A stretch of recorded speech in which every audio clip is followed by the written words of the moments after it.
Okay, guys, I think we're going to get started. Thanks for coming out, everybody. My name's Jacob. I'm one of the event and logistics directors here at Startup Exchange. See a lot of familiar names, but if you're not really familiar with what we do, we're an organization at Georgia Tech, and our goal is to instill entrepreneurial confidence, and we host workshops that are centered around entrepreneurial education. Today, we're really excited to welcome Scott and have him join us. He's a principal at Tech Square Ventures. And today, we'll be going over a couple of things, namely, if VC is kind of the right route for you, what investors are looking for, and how you can succeed as a student entrepreneur. I'm also going to take this opportunity to plug an event we're having next Thursday with panelists from the James Dyson Foundation on prototyping and design. But with that said, Scott, I'll hand it over to you. Awesome. Thanks, Jacob. Um, this is great. I'm excited for today and hope we can have some great dialogue as best as you can remotely using the chat and the polls. And so we'll have a couple of the way I was going to lay this out was speak a bit about some of the topics today, pause for questions, and then dive into a second half. So want to keep it pretty interactive. On that note, Jacob, if you can post the polls, those first two, I'd love to just, figured I'd give you an overview of Engage and Tech Square Ventures. And while I was doing that, you'd have an opportunity to fill out the polls just to get a baseline on the attendees. And my goal is to speak to what the questions are for those that joined. So thanks again, everybody. My name is Scott Lopano. I'm the principal at Tech Square Ventures. We are an early stage venture firm based here in Atlanta and have two funds that we invest out of with two different strategies. The first is a traditional lead investor focused on companies that are in that seed, post-seed, or Series A stage of their life cycle. Generally, certainly have a product, an MVP, and a path within a year to 250K in revenue is just a general benchmark, but really trying to think through companies that are at or near product market fit, and where we can help the most is that go-to-market strategy. And so accelerating growth and scale with our corporate platform, and most of the team is operators and ex-entrepreneurs. So we want to be partners to the business and really help navigate through the tricky parts of growing an early stage business based on our past experiences and successes and also the lessons learned from failures. So we're focused on companies based in the Southeast. We generally invest in enterprise software marketplaces and some IP that's commercialized out of research universities. We have strong ties to Georgia Tech. I'm wearing my my swag today just to show a little bit of support. No, I did not go to Georgia Tech, although with how much everybody loves it around here, I feel jealous that I didn't. And really are just trying to be a good partner for entrepreneurs here in the Southeast. The second fund is called Engage, where we've taken the large Fortune 1000 here in Atlanta, like Delta and Home Depot, AT&T, Georgia Power, Georgia Pacific, Invesco, Intercontinental Exchange, Cox, and the list goes on, Goldman Sachs. They are all investors in our fund, and we have their CEOs on our board. We have their executives involved as either quarterbacks or operating committee or selection committee. And we take all of those resources to bear and invest in and help startups from all over the country scale using that enterprise access to distribution, potentially connecting them, the startups, to those enterprises customers or strategic partners. And so the goal of Engage is to be a follow-on investor, but to really add a whole lot of strategic value on the back end, leveraging this desire from corporates, our partners, to really build relationships with top entrepreneurs from all over the country. So that's what we do. I'm on the investment side, so I lead most of the diligence and sourcing and transaction execution efforts for the fund, for both funds. And so I've had a good amount of experience over the last almost 4 years, just hearing pitches and pulling together memos and kind of figuring out what makes for the right investments and how do we translate pitches into our investment thesis. So my goal today is to relay some of the feedback that you might want to think about in terms of is venture right for me personally and right for my business? And then if it is, how might I be able to convey my story that makes sense and kind of resonates with investors, whether that's VC or an angel or a friend or family or debt or banks, et cetera. I think you'll find that most of the time it just all comes back down to the story. So we're going to spend some time on the story. Um, and then lastly, I had the great privilege, thanks to this event, to go reach out to some entrepreneurs that we've backed in the past or currently that were founders as undergrads and students. And I know not everybody on the call is probably a student, but wanted to get their advice and lessons learned from their experience. So I've actually really enjoyed getting to hear their best tips, and I'll relay some of those to you all as well. So that's kind of the schedule. We've got the poll live. I'd love to see um, the people's results there. It'll help me kind of triangulate some of the content. But yeah, I figured I'll just go ahead and dive right in. Oh, second public service announcement. Please fill this up with questions. I'm going to pause after maybe only 10 minutes of content because I just want to be able to speak to the specifics that are on people's minds. So I'm pretty sure the moderators are following the event chat and the Q&A section. So throw them in there as they're coming up real time. Great. All right, I'll dive right in. So I need to share my screen. Give me 1 second. Actually, Scott, while you're doing that, we had a question asked in the chat, kind of for a point of clarification. Can you kind of explain what you mean by to be at or near product market fit? Yeah, great question. I think the shortest answer to that is when you feel the market pulling your solution, when you feel your solution being pulled into the market as opposed to pushing it. That is usually the biggest indicator of product market fit. It's very centered around customer demand. And really, at the end of the day, is just a matter of have you really nailed your solution to what the problem set is in such a way that, and usually is the business model also aligned in such a way that the actual market is pulling your product into into their hands. And so that is just an indicator of landing on something meaningful, but also that it will have the potential to scale at the rate and pace that you would need to hit the kind of goals that you would set based on venture capital funding. And so that's kind of why I think people are so obsessed about product market fit. Now, you may have product market fit, and depending on market size and the timing and the pace that you need to run at, it may still not make sense to raise venture. But that's awesome. I mean, if you've reached product market fit, that's just indicators that you have a good business and that you've aligned your solution to the problem in a way where you can monetize that and build something meaningful and lasting from that. So product market fit's great. And most of what I want to talk about and what I feel like most undergraduate entrepreneurs are going through is the path to product market fit. It's that customer discovery stages. It's building an MVP. It's getting into the hands of customers and getting feedback and designing pricing and doing testings around pricing and distribution. And all that is just experimentation to get to product market fit. Awesome. Great. Okay. Cool. Okay. Jacob, can you see the screen? Yep. Okay, great.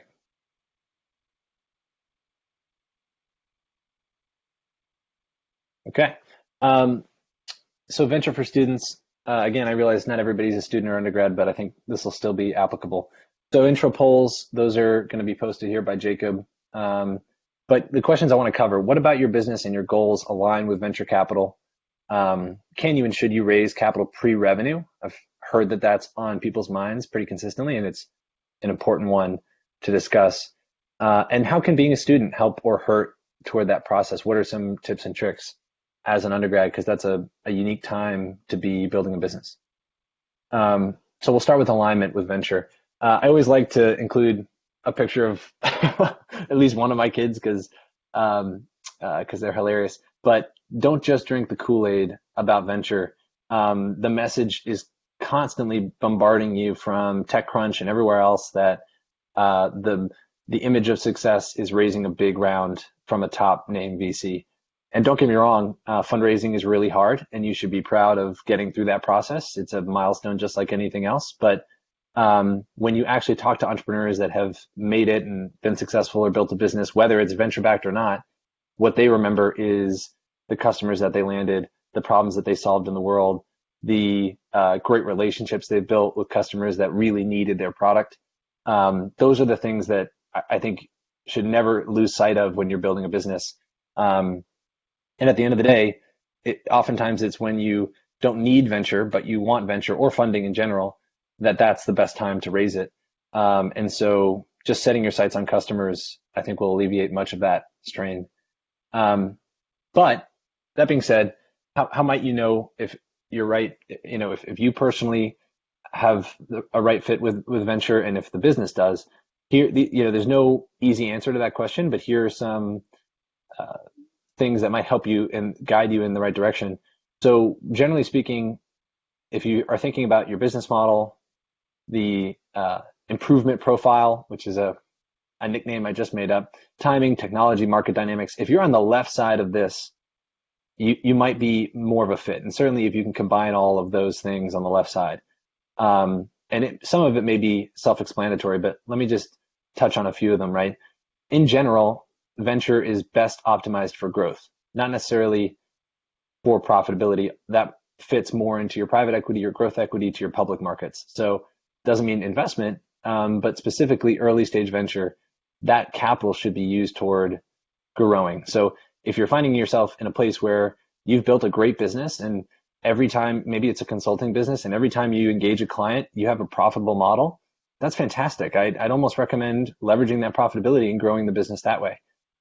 It's those chicken and egg scenarios where you are cash flow negative and you need outside capital in order to get to the other side, cross the chasm, and achieve the growth that you're projecting. That tends to be when venture could be the right fit. Improvement profile is a big one, but I think it gets under not enough credit or focus. At the end of the day, when you're talking about the scale and the overarching goals of a venture that make it a good fit and a good outcome for you as the entrepreneur and as the investor, you really need to be finding something that is a 10x improvement over what exists. So there are tons of great businesses that are built for 3 to 5x improvements that are absolutely worth scaling and can grow really quickly, but may not be a fit for venture, right? So you got to look inside and really think about, is the solution you're targeting and is the idea that you have a 10x improvement or a 3 to 5x, which is already a big improvement. Timing in general, if you feel like you're accelerating your growth, that's a good indicator. If you feel like you're extending the timing, that's maybe a warning sign on fit for venture.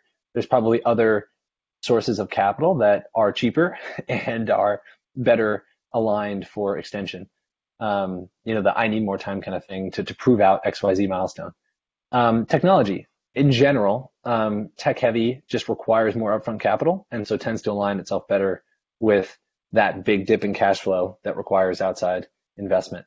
And market dynamics. This is not a perfect explanation here, but I think I'll come back to it later. The market needs to be one where it's very large already, or there's absolutely reason to believe that it'll be soon very large. And in general, that attacking that market quickly is a competitive advantage. So it's sort of that one player wins all, which is not always the case, but in many ways where speed is a competitive advantage over others, that is another area where venture can help. So having said all that, let's get back to the basics. Really, all you need to decide are what are your key milestones, use that to create a financial plan, and that'll generate a funding strategy. And if you should start there before you even think about where to raise that capital, but decide how much money do you need. And then don't forget, if you can fix that financial model and fund whatever investment you're making in the business with paying customers, man, go down that route. That is the best source of financing. You'll learn from it. They'll give you feedback. It's non-dilutive.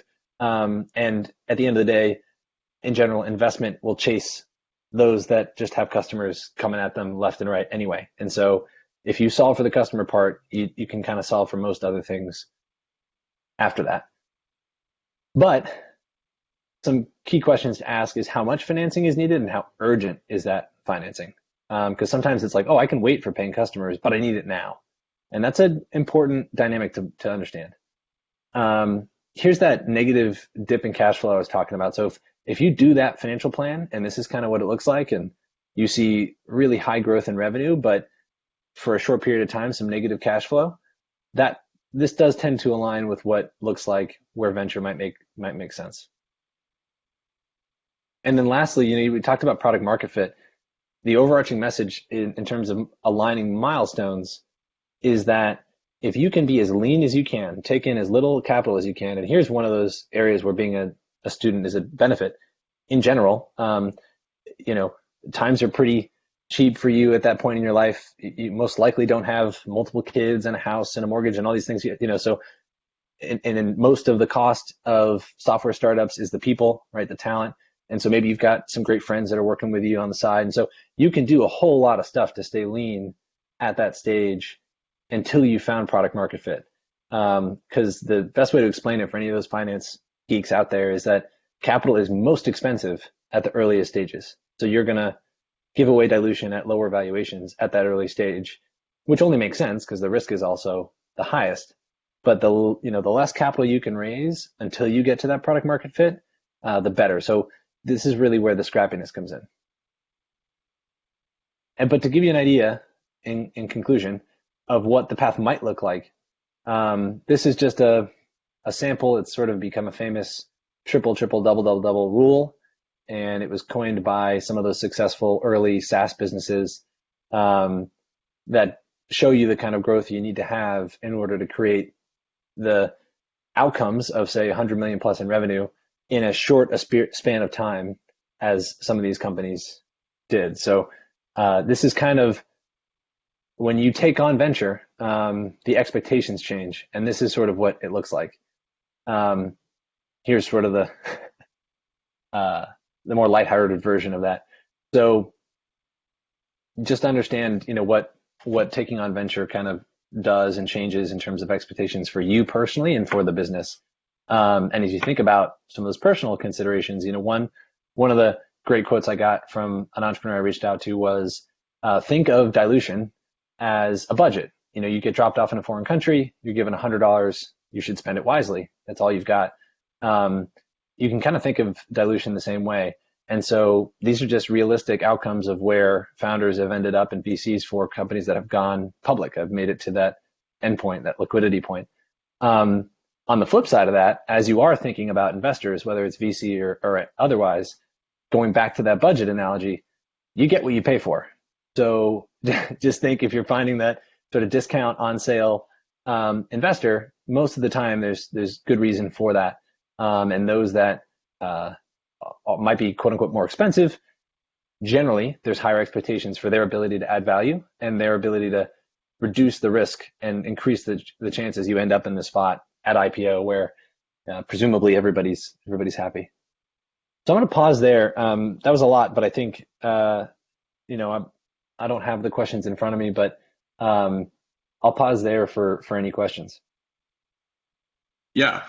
So our first one reads, I recently found out Strava, the giant, is not profitable according to the CEO. They've gone through multiple rounds of venture capital. How do VCs see this kind of growth-focused, non-profit-focused strategy? Yeah, great question. It's probably more common than you might assume. So I think that there are a couple ways to come at this question, but in general, as I mentioned in those levers and seesaws, venture capital is optimized for growth. So to some extent, the path that you're taking and the ability to grow has to be weighted by profitability. So by that, this is a really important dynamic to understand. If at any point your growth starts to decrease, let's say you go from 3x year over year to 1x or half x year over year, then the expectation is that your profitability should be higher. That should be a push-pull. If you can somehow find a way to grow insanely fast and be insanely profitable, fantastic. Let me know how you do that. But they tend to be at odds with each other. And so you kind of have to put your pedal on the gas and grow and or optimize for profitability. So usually the path in which venture capital is taken is when you're really optimizing for growth. And I think though, in today's environment with coronavirus and this economic fallout, people are much more sensitive to the ability to be profitable. So the underlying core facets of the business, to where if you pulled back the throttle in a couple of areas, you could quickly and easily be profitable. I think what you're going to find is that in marketplace businesses like Lyft and Airbnb and others, and it's harder. You don't have the same margins where you can really pull back enough levers and have still enough left over from your revenue in terms of net income in order to create a profitable model. And that's really why software has been so popular for so long. But I think people, and it's certainly different also. Fund size changes the way you invest and your sort of outcomes in long term. But ultimately, raising venture is a function of speed and scale. And so if you find yourself absolutely needing to grow really quickly in order to capture a market, that's a tactic. And some investors might believe in that tactic and get on that board with you, get on that ship with you. And so it then becomes over optimized for growth as opposed to profitability. Awesome. And then our second question we have is, how much equity does a startup typically lose when raising angel investment? How much dilution do startups typically lose in Series A investment rounds and onwards? Yeah, totally. I'll give you the sort of averages, benchmarks, but every situation's a little different. But presumably, you can expect for investors to need somewhere between 10 to 20% in equity for an institutional round of financing. If it's an angel, that can be a very different profile. You have to keep in mind, venture investors have gone out and raised capital from other investors, telling them, hey, here's our strategy. We're going to invest in equity, XYZ dollars to get 10 to 20% of a business. And then we want to keep that percentage for as long as we can until other investors come in and will pass along and take dilution alongside the founder. And so they've kind of made that promise. That's part of the value proposition and what they're promising their LPs. Angels can be a little bit more flexible. So there's really not a hard number to give you there. But in general, kind of going back to you get what you pay for, if you're looking for a really value add, partnership focused venture investor, whether it's a super angel or an individual or an institutional venture investor, you probably could expect 10 to 20%, and in some cases up to 30, just depends on later stage, for instance, or what you need to do with that capital if you're buying other people out. So it gets hairier as you get later stage. But I think that those are reasonable numbers to assume.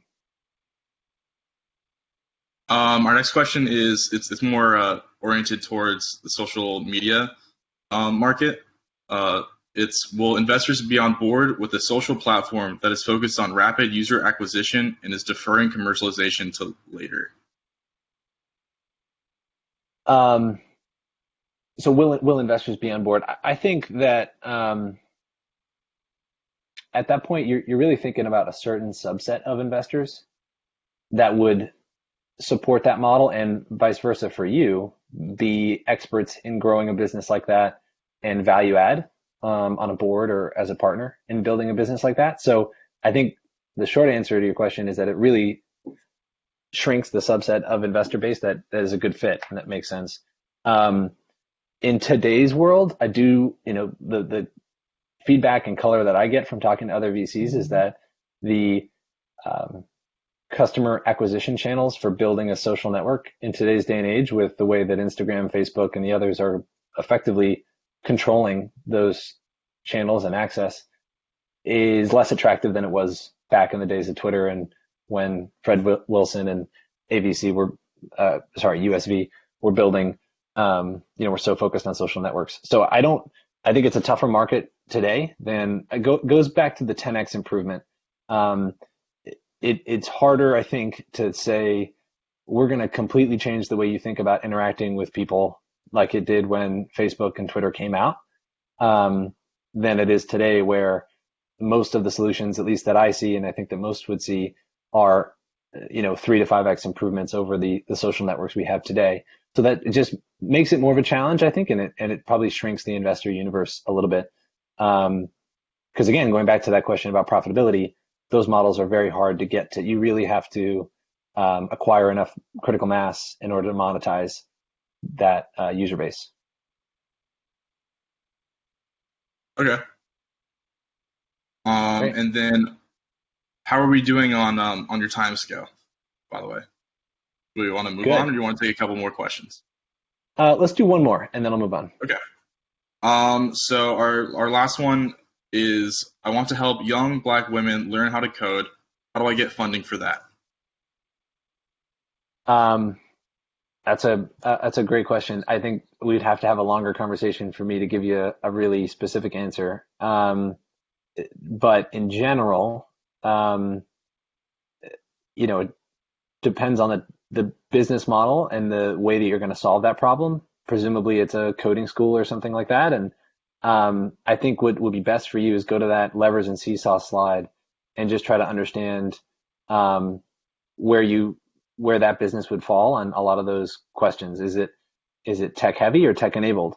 Is it a large market that is one size, one person wins all, or is it a great business with a smaller niche service, in terms of the market size and, where regional scale, because you might have to build a physical location, can be a challenge. And so you're really not just thinking about all Black women or minority women, but it's those that are in Atlanta or in the Southeast. So I would go back to that slide and kind of see where you fall on that. But the second thing is I would look at others that are doing something similar. So other coding schools and boot camps and maybe it's online, but other ways to teach people how to code and see how they've funded their business. But the customer route is usually the best. And I find that especially if you start that leanly without a physical location, that could be a way where you might be able to bootstrap your way through early days by paying customers. But that's really off the top of my head without having talked too much about your specific business. So I hope that's helpful.